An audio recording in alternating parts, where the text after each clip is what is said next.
Hey guys, this is Hunter Leavine, and thanks for checking out the Captain's Collective podcast, brought to you by Skinny Water Culture, Turtle Box Audio, Florida Fishing Products, My Captain, Purpose Built Optics, Yeti Coolers, and the Drifter Fish Club. Most of the time with this podcast, I focus on the past and look back on people's stories and experiences. But in this series, we wanted to do something a little bit different and set our sights on the future. A former guest on the podcast and a friend of mine, Casey Anderson, called me recently with the idea to dive into the world of AI and how it has and potentially will play a role in the outdoor world. And while we can't believe everything that we hear or read on AI, and we might have a lot of mixed emotions or even just outright opposition, we do need to have these conversations. One of my favorite authors, Neil Postman, once said, "To speak is to break the spell." And that's exactly what we're wanting to do with this podcast series. In the first episode, Casey and I sit down and talk about what AI is, what it's capable of, and how it's impacting the outdoor world today. In the second episode, we have a discussion with our friend Jay Johnson of GeoBass and GeoFish, who has a long history in the outdoor world, and have a discussion about how we can discerningly move forward, thinking about the pros and the cons when it comes to AI and its future potential for outdoorsmen. And then in the third episode, we actually invite AI via Claude onto the show to participate in a live recorded conversation about, you guessed it, AI.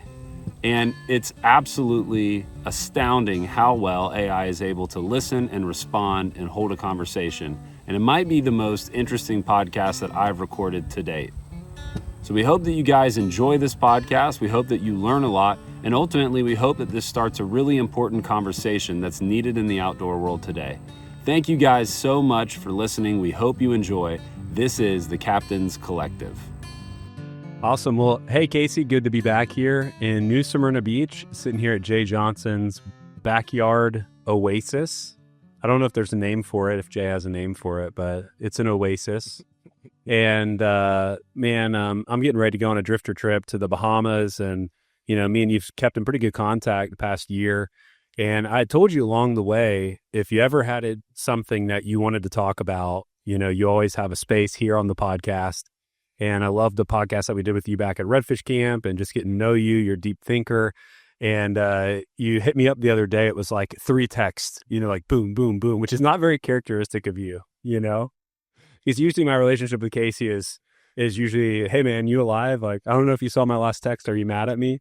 But, and I could tell, man, you were like lit up and you had a lot on your mind in the regards of AI and the growing technology that surrounds AI and ChatGPT and how that will and may affect the outdoor world and the fishing community. And we hopped on a call. We talked about it a little bit. I was like, let's do this. There's a lot to uncover here. And I think there's a lot of misconceptions. I think there's a lot of warranted fear and also a lot of just genuine curiosity. So we're going to dive into that. But what we're going to do is we're going to do this podcast as Casey's can of worms. So I'm just going to let you just open the can and talk about what's on your mind. And then we've invited Jay, who has graciously hosted us in this oasis. Jay Johnson, who's been in the fishing industry for a long time, also a very philosophical thinker, to join and have kind of a little bit of a back and forth, kind of play off each other. Maybe, I don't think it's fair to say devil's advocate, but maybe just ask some discerning questions, maybe press into a few things said in this conversation, which Jay's listening to, and then also have another conversation kind of emerge with him. And then the third part of the podcast series, we're going to invite Casey's best friend, ChatGPT. Casey's best friend, ChatGPT, to hang out with us and what I think will be just super interesting. And I think also show people just how powerful this technology really is at its listening, projecting, communicating. So we got a lot to cover. So why don't you just give everybody, what is the spark that lit between the past year when I first met you and where we are now and your desire to talk about this? Yeah. So, journey-wise, it started with learning how to just be more financially stable, within my own business, within my, tattooing and art business and stuff like that too. And then knowing the ins and outs of like dealer guide service and being in the industry for years and working with Bahio and having Al and Jay as mentors and stuff like that too.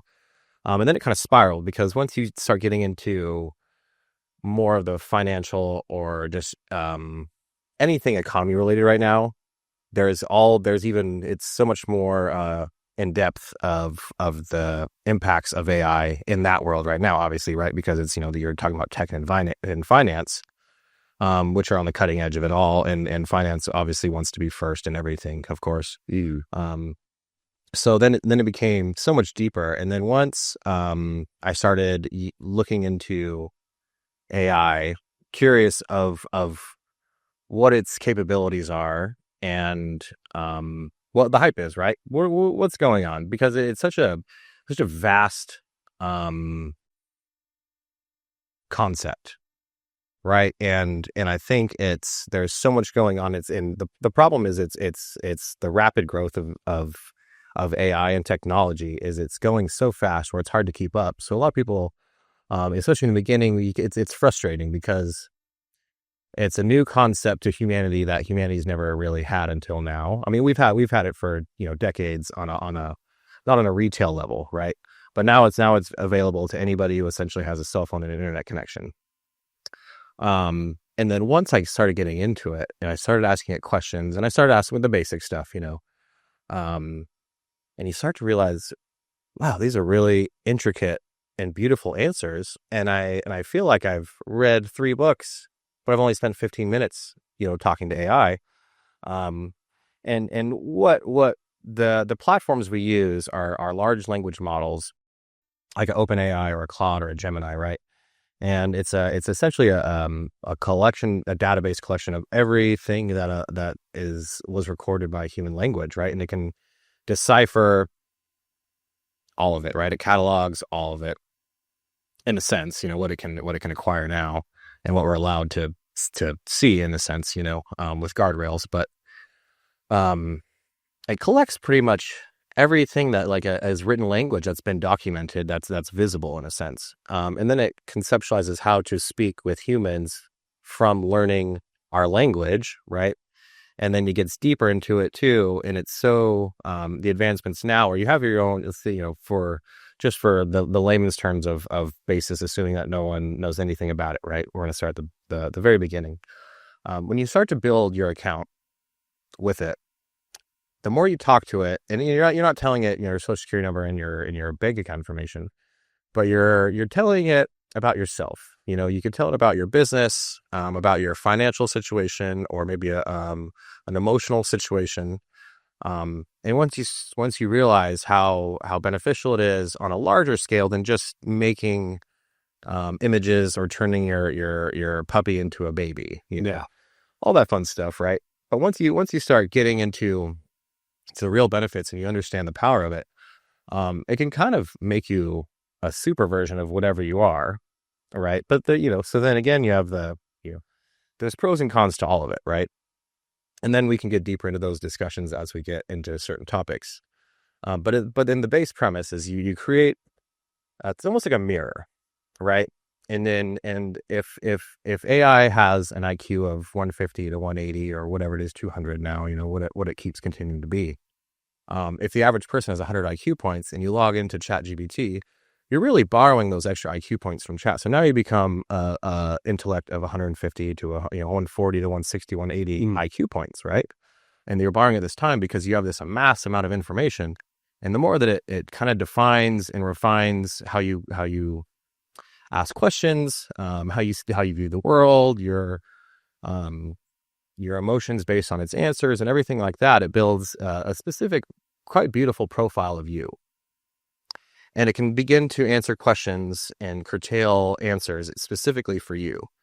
When the internet first came out and everyone started like Google, right? Like Google changed the world where you could just type in, where's the closest restaurant to me? Or what is the answer to this question, right? And it gave you sources to other websites, right?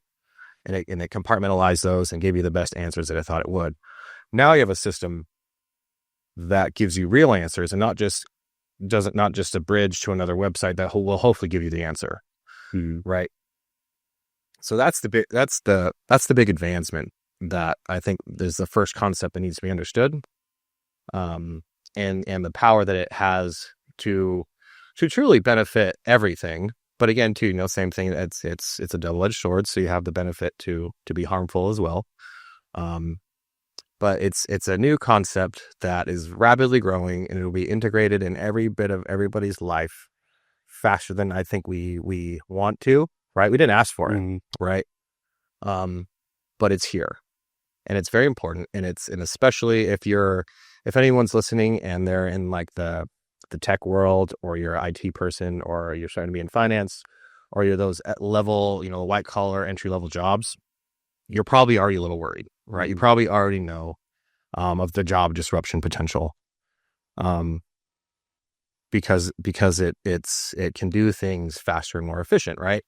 But then again, it takes out the mundane tasks. So what we do with that, right, is going to matter, because it's real, and you can be afraid or you can benefit, right? And it's there. It's a tool, just like a gun or a shovel or a knife. With a knife, you can carve a beautiful thing out of a wood, but you can also kill somebody too, right? So it's the user of the tool, and how the tool is going to be used will determine your personal outcome, right? And I think going too far into the future of how systematically things work that are maybe intangible, are good to know and think about, but it's not good to dive so deep to where you lose what's important and what you can do in your life now, right? Because the better everything will be if you can make your life better and spread that too. And that's what you can do now. You can change now. You can benefit now, and it'll help you understand and not be as fearful of this new tool that is the most interesting and most profound thing humanity's ever done. Yeah, and there's obviously a ton of stuff that we're going to unpack in this conversation, and then the conversation with Jay, and the conversation with ChatGPT. So there's a lot to unbox there, but I want to tie it to the outdoor world because, one, I think everybody in the hunting and fishing space is by and large late adapters. Like, in general, I think that a lot of people who are drawn to those pursuits are people who are oftentimes not as interested in the latest and greatest piece of technology or piece of advancement, but has a mentality of a tried and true, age-old pursuit of an animal, of a hobby and interest in the outdoor space.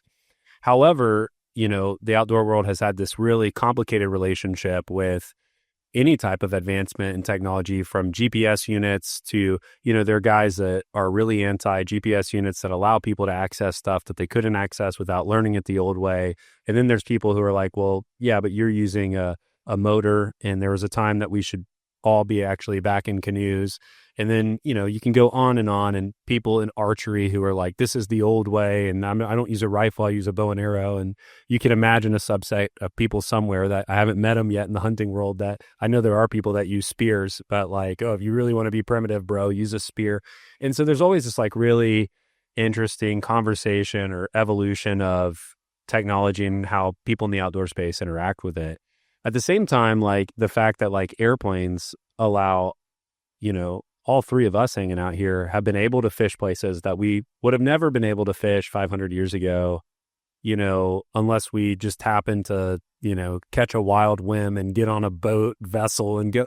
So there's like, we benefit from technology. It's opened up a lot of experiences, and, it's to your language that you use, it is a double-edged sword. How do you see AI and what you've been learning and reading? How do you see that? What are the both sides of the sword for the fishing community? Absolutely. And this is what actually what sparked this whole idea of the conversation was the double-edged sword. So we'll talk about the double-edged sword. The importance is actually just balance, right? And we're going to talk about balance and the double-edged sword kind of theory of everything. Just to build a premise really fast, is us as outdoorsmen understand the balance of the environment so much better. And once you understand everything is balanced, like nature, right? Like the bee is no better than the wolf or whatever, right? The plant is no more important than the soil. and the hydrogen and carbon are all right, all the fungus, everything, right? And so, on the end of even good and evil, you have to have good, you have to have evil to have good, right? So once you start breaking it down that way, so we're going to talk about, when we say double-edged sword thing, is actually balance, right? And so how the beautiful balance that the outdoor world and the fly fishing have of actually being behind in both a financial standpoint, a technological standpoint, and in many other ways too, right? In like the purity of that old crusty soul that's kept us from advancing has actually been probably one of the most beneficial things to keeping our culture and recreational fishing soulful. Because once you go so far into a world of profit, and you just become another industry, right? Another soulless industry. A lot of, more where tech goes, or just consumer products, or just consumerism, or things that are based on attention as a consumer product.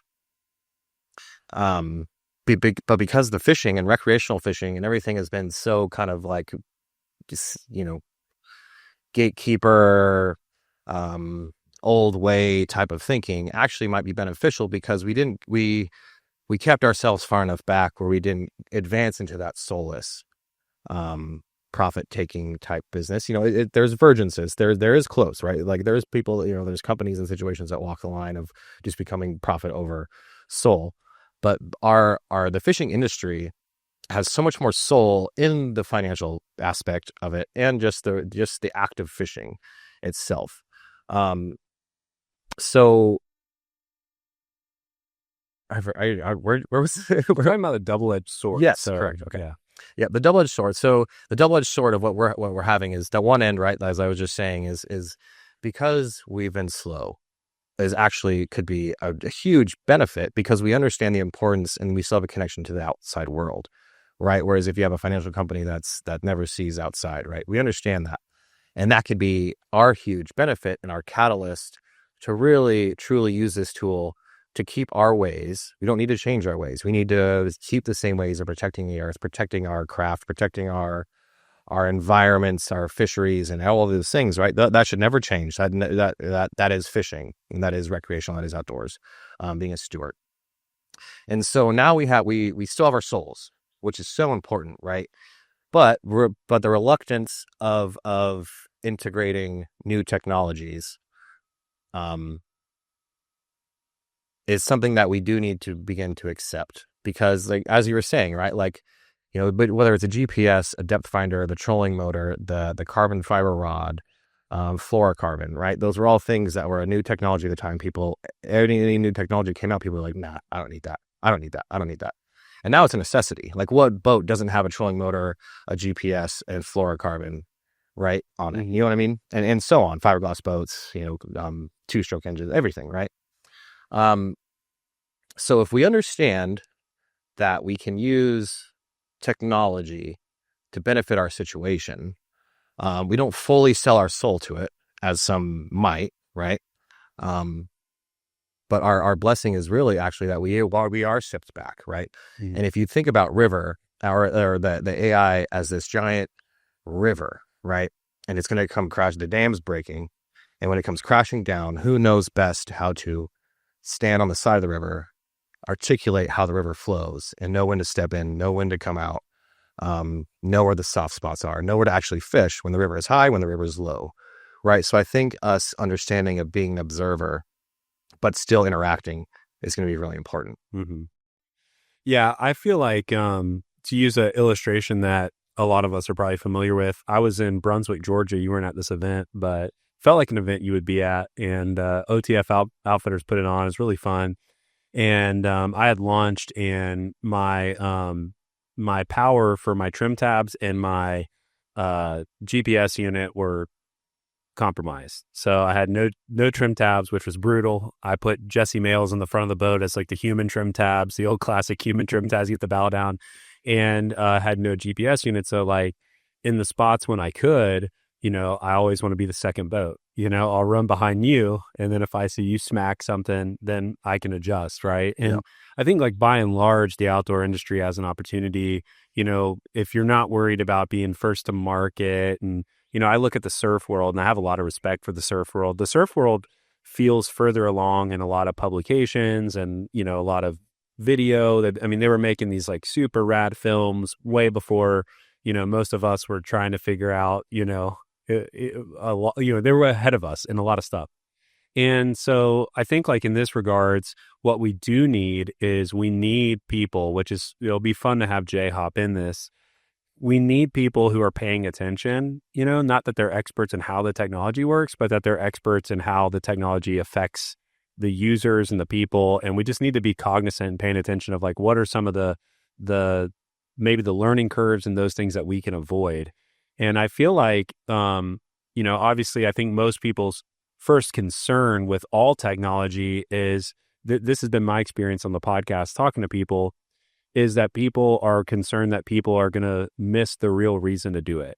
So when I've talked to people about GPS units and having image overlay and having pre-laid tracks, there's one side that is maybe a little bit gatekeepy. That's like, I don't want people to fish the stuff that I fish, which is the most understandable hunting and fishing emotion to have. Like, I'm not going to shame somebody for wanting there not to be a bunch of people doing what they're doing in the space they're doing it, right? It's very, very understandable. But I think I've sat down with enough people and had enough conversations to know that some people are like, I don't want people to miss the joy and the fun and the confidence that's built in figuring things out themselves. So there's one side you could just kind of write it off saying that people don't want people to fish or catch fish. And then you could see the other side of no, but people want people to like have a fun Saturday. Maybe they don't catch a fish, but they put in the time learning the fishery there. And that's part of the fun. And that's part of why we do this, the exploration. So I think we're going to see a lot of people be concerned with AI and maybe steering people away from the soul behind it and the adventure behind it. But something that you and I have had conversations about is it is a learning model, meaning that it goes and gets its information from prompts from other people. It goes and gets its information from books, from articles. The way that I've always thought of AI, you correct me if this isn't the best way to view it, is like having 100 really smart interns. And so if I ask it to do something, like 100 smart interns run out real quick and research a bunch of stuff and come back and bring it to me. Like that's what AI is, where affluent people have always had access to having that type of research help and assistance. Now everyday people can say, what's the best way to fix this plumbing issue in my house? And boom, it goes scans all these sources of information and brings it back. So like to tie that to what we're talking about in the hunting and fishing world, there is a sense in which AI can learn what the true value of hunting and fishing is. And the misconception I think that might happen is that some of the people who are concerned that people are going to hunt and fish for the wrong reasons or it's going to pull people away, actually maybe AI is going to point people towards being in person, putting the time in, the real value behind doing these experiences in these places. So I think I could see it going either way. I'm curious your thoughts, like what do you feel like is going to be, if you had to say this is going to be the biggest advantage that we might see in fishing? Let's just we talked about how what people think is going to happen in 50 years is probably going to happen in less than 5. What do you see as the biggest advantage of the next year? And what do you see as the biggest obstacle or threat the next year for fishing in particular? Absolutely. That's a great question. I think that's everything. Everyone should be asking that question. Absolutely. You should be answering it and asking it in your own way too. But in my opinion, I believe there'll be more categories, but there'll be 2 major categories. There will be the catchers and there'll be the fishers, right? And the catchers will be the people who are so involved with the catching aspect where they divulge into the tech world of fishing, right? Once AI begins to advance, you'll have, and if you're a business industrial person, you should be listening to this very closely right now. In the near future, if you use AI to your benefit, the technology we have in fly fishing will astronomically change, right? You'll be looking at new materials for rods that normal person wouldn't even conceptualize to use that for a rod. You'll have mathematical problems that could be solved for a rod bend and a rod weight and how a rod projects the line. You'll have ways to systematically make new line sustainably that's better. right? You'll have reels that are self-automated drag system. These are just things that will probably happen because it's an easy option that you can use with science and math. And this is where AI's power is, right? You can conceptualize, hey, if I use these are my components for rods, how could I build a better, faster, stronger, lighter rod? And it'll help you. So if you think about like a person like a Ray Jeff gets a hold of it, right? Boom, that's a killer rod. Mm-hmm. But anyway, so these benefits will become very techy, and it'll make just it'll make fishing catching. And right, you'll have glasses that will tell you where the seams are and what the temperature of the water is and what the bugs are hatching right now and all these things. Does that concern you though? Like, is that? Well, I don't think it's inevitable. Of course, it's concerning, right? But it's inevitable, and it's always been there. No one's ever won the battle of, oh, this is an advancement, I shouldn't be doing this, and then they end up doing it, right? No one. We already have the technology too. To your point on bugs, I was just in Montana like 2 weeks ago. That like I can take a photo of a bug in my hand, and then on an iPhone you can swipe up on the photo, and it'll provide you the information with what type of insect that is. Yeah. That's obviously going to be, to a lot of people listening, that type of advancement in technology is they're going to have a warning pop up and then, whoa, what about putting in the time? But I agree that it's inevitable. So so elaborate a little more on this. So then you have the catchers, right? You have the tech people, they just want to go out and they want to catch the fish and they want to get so involved. And that's beautiful too. Like, we'll talk about this after. So you have the catchers, right? You have the people that are so in tech, they can use all their tech to catch the biggest fish, the fastest, the easiest, right? They're in and they're out and they catch fish, right? Then you have the fishers. And this is where the part where AI will never really be able to, I mean, I don't say really ever because that's dangerous. Right now, and I believe, for a long term, something that tech will never be able to understand, or AI will never understand, is the reason why we fish, right? The reason why everybody fishes, everybody's answer is different. We do things that we know might be wrong, but we still do them, right? That's something that AI can never understand, is the human mess of our brain. That's like, I know there's not fish here, but for some reason I think there's fish here, so I'm going to keep fishing it, right? AI that'll never be understood. But that's the beauty of it, right? The experience of being outside, the soul of why we fish and what comes from it, our philosophical thoughts, our therapeutic views. I go out, I don't care if I catch a fish, but I know that I went outside and I had a good time. I shared this time with my family, my friends. I went to this place that I've never been. I saw this beautiful fish I've never seen. I sat along this river that I've never sat before. I went out to fish. I didn't even fish. I just sat there, right? And then you'll have the fishers. And I think there will be true financial benefit and true soul benefit from either, because if you go to the catchers, that's where a lot of the money comes in from it. But it's still in it's still in the fishing industry. It's still in the outdoor industry, and the people are still getting outside. So in a world, in a world where VR becomes this big thing, right, and augmented reality, and everybody becomes tech people, and they're in their house more, and they can use their phone more to build businesses and stuff like that too. The importance of being outside will become drastic, right? The importance of a connection between nature and being out of a reality, because everything's coming so fast and so rapid that it'll be the most important thing you can do now is go outside, right? And that's where the outdoorsman understands that concept of balance between nature and work and life and going back and all that, and the connection, right? Being barefoot outside and standing to the ground, the benefit of that, being out in the sun. So is the people that are the catchers, right? And I'm explaining that to the people that are the techie people that are going to go so far into wearing X-ray, we go so far as it being X-ray glasses that pull you right at the fish, and you have a thing that's like a scented fly, whatever, right? However far it goes, if they're still getting outside and they're still interacting with nature more than the average person, is that wrong?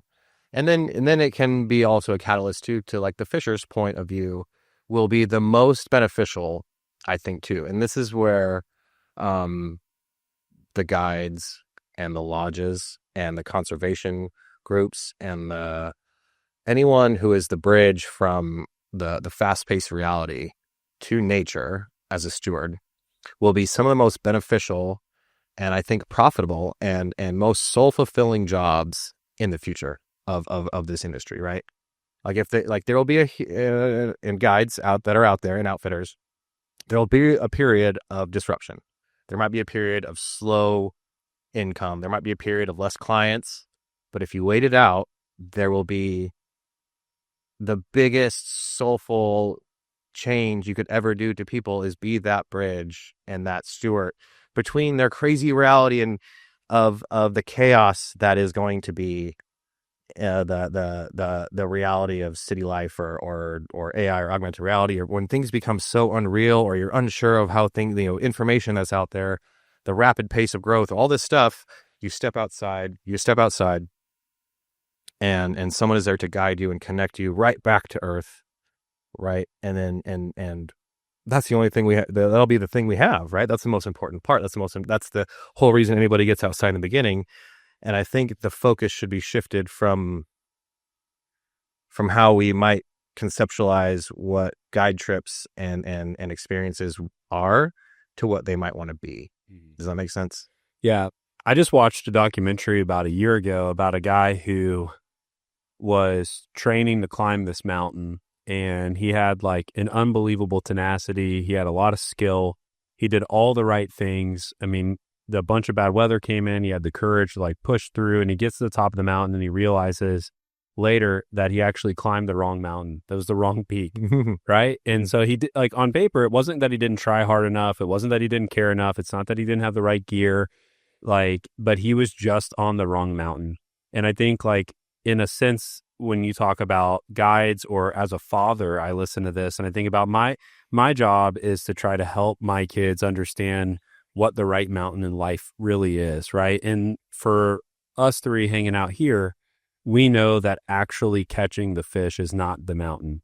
The mountain is, can I connect and enjoy this place, enjoy the people I'm with, like, and I think that what's going to happen is, guides, lodges, friends who understand fishing and hunting, who are introducing other friends to fishing and hunting, and neighbors and etc. People who, because when we say guides, we can just go beyond vocational guides and just to people who are guiding people into the outdoors.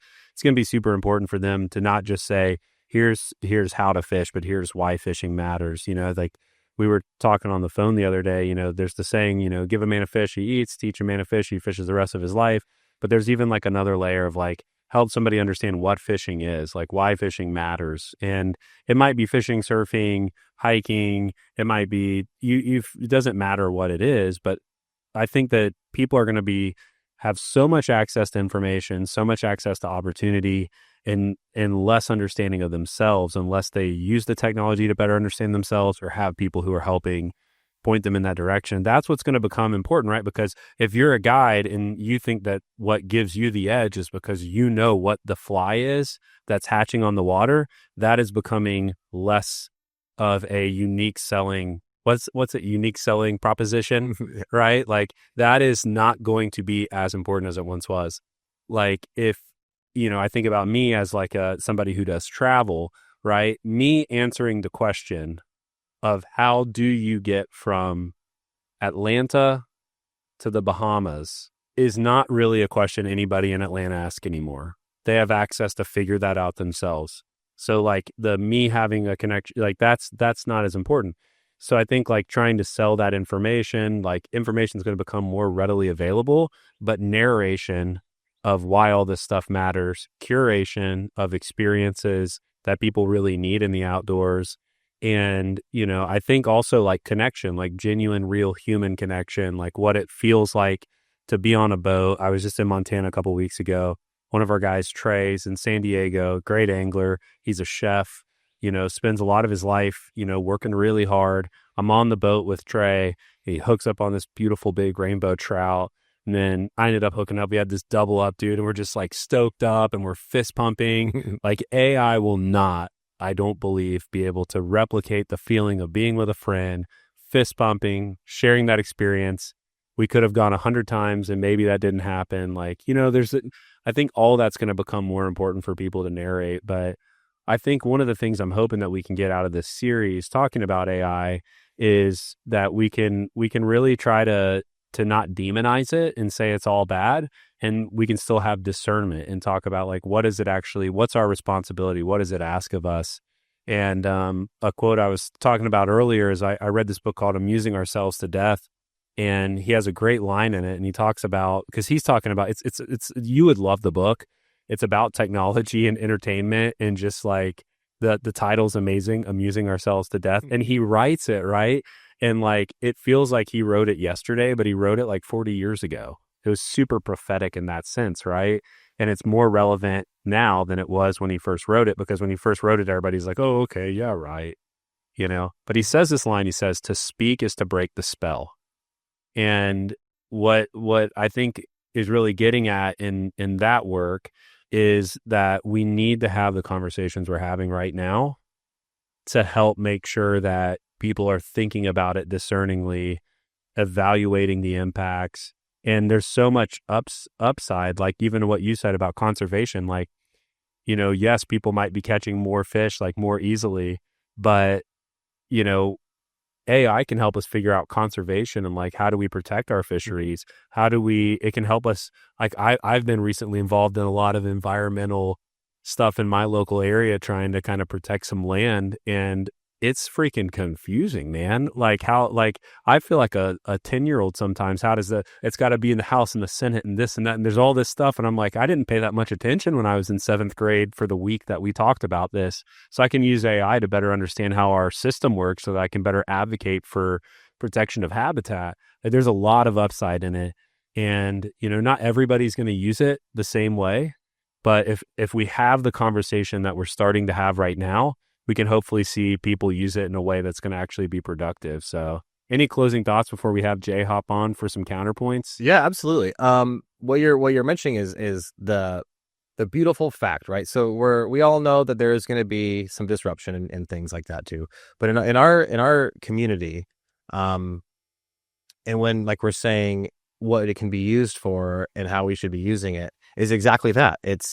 It can change the construct of how we even conceptualize conservation, and it'll adapt, and it can collect so much more data and create outcomes that we couldn't even comprehend, right? And ways to save a certain type of fishery, or like whirling disease in trout, like all these things. If you have a specific biologist or a scientist who focuses on that, and they use agentic services, AI, particularly, and imagine if one super powerful AI could just focus on one problem.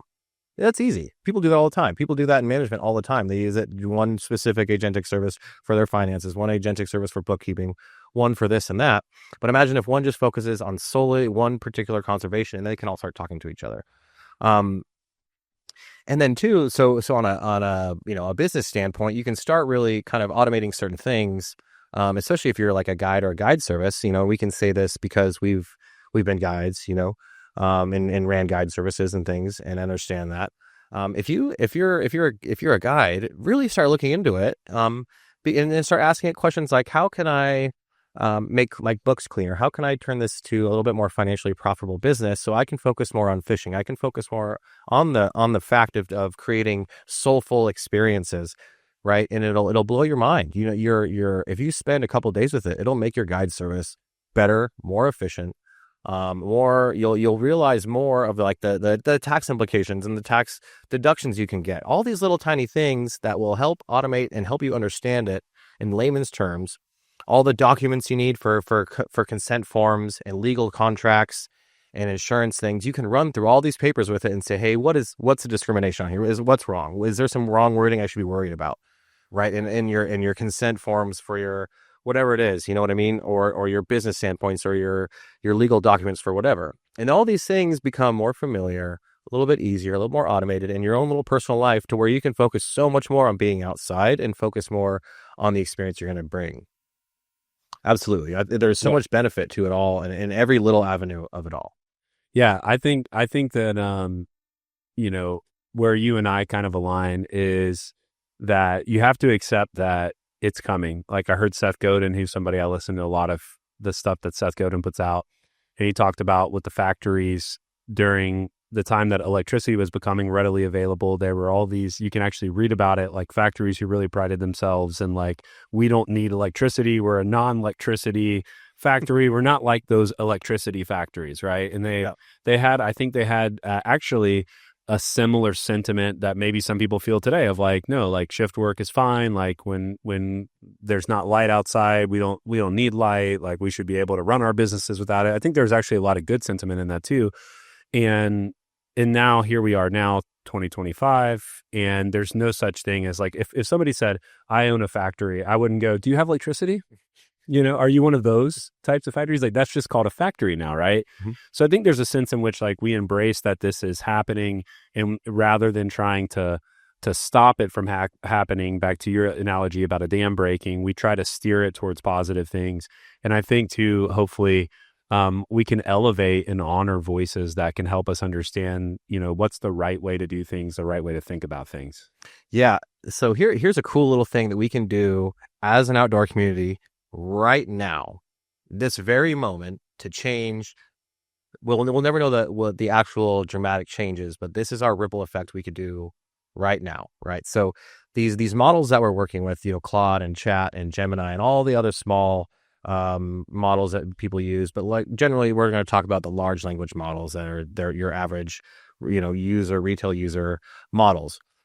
They're still in a processing period where they're collecting all the data from humans and understanding how humans' emotions work and how people are doing. They're far more than, it's not when it's coming or it's coming, it's here, and it's far more complicated than we could ever imagine.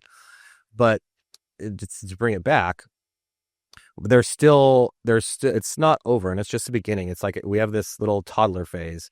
But we'll go back to the river mentality, right? If all of us, what we could do right now, what all of us could do is if you use AI at all, or if you don't, and you get into it and you start asking questions, real questions, like how can I begin to divulge more into conservation? How could I benefit my community around me through conservation? What is conservation? How can I what's the best way to pick up trash? What's the best way to clean up? What's the best way?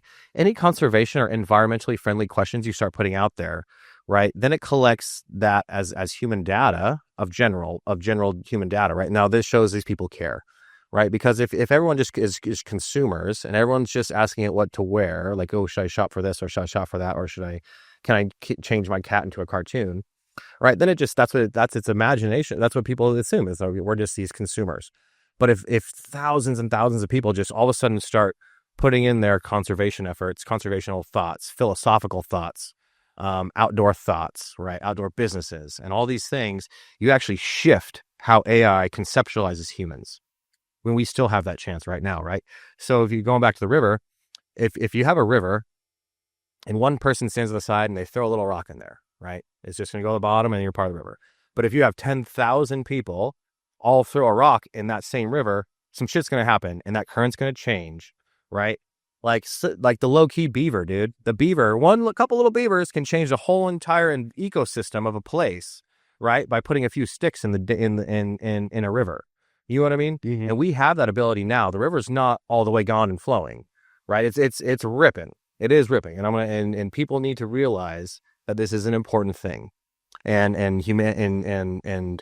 things are going to be different, mm-hmm. right? They might get a little weird, and they are. But through this, right, we have the ability to right now shift AI's conceptual, how it conceptualizes humans, right? Mm-hmm. If you have the more people that get into it and the more people that show it, realize, oh wow, this is really important to humanity, and what people don't realize too is it's really important for AI and technology, right? Because they need renewable energy. When you look more into the amount of energy and power and electricity and water cooling that databases need, it's pretty profound and it's pretty scary, right? So you need to be smart about when you use it and how you use it, right? So you're not just draining it, because you're not just draining energy, because if you're concerned, go look how much energy a database uses for a large language model database center. Right. So, but it's inevitable, right? So using it wisely is going to be the key. Yeah. You know what I mean? Speaking of throwing rocks in rivers, we're going to move to podcast episode number 2 and let Jay throw some wrenches in the machine. And we're going to have a good time there. And but thank you for opening up the can of worms with us. And I think there's a lot more to discuss. But I appreciate you too for coming on here, like, I think a lot of people are scared to talk about it because, you know, they don't want to seem too techie. They don't want to say the wrong thing. They don't want to, and we do need to speak to break the spell. We do need people to contribute to the conversation. We need counterpoints and points and theories. And I appreciate you for doing that. So let's push on to podcast 2. And then, you know what we should do, Casey, at some point is just allow you to talk about how people could use it to benefit their guide businesses. I think it'd be kind of cool. Maybe just like a podcast on like talking people through, because there's a lot of stuff too where, you know, there's a lot of stuff that guides a lot of them are one-man operations or people planning trips with their friends, and it could really help them, you know, like everybody thinks about, if you're wearing technology glasses and now you're going to catch more fish and there's not going to be enough fish and all the fish are going to get caught. And I understand that. I think there's real fear and discernment around that. But then also it's like, what if like a group of friends was planning a trip to the Everglades and they used ChatGPT to help them with a packing list and they remembered to bring the bug spray? I think the fishery can handle it. The group of friends is going to have a better time. And like, there's going to be some things okay about it. So excited to do that. Let's hop on to episode 2. But thank you for kicking us off with episode 1. Thank you. Thanks again for listening to the Captain's Collective. If you enjoyed this podcast, make sure to subscribe and learn more at captainscollective.com. Also, if you're interested in traveling with us to different fishing destinations around the world, check out drifterfishclub.com. Thanks so much for listening. We hope you enjoy.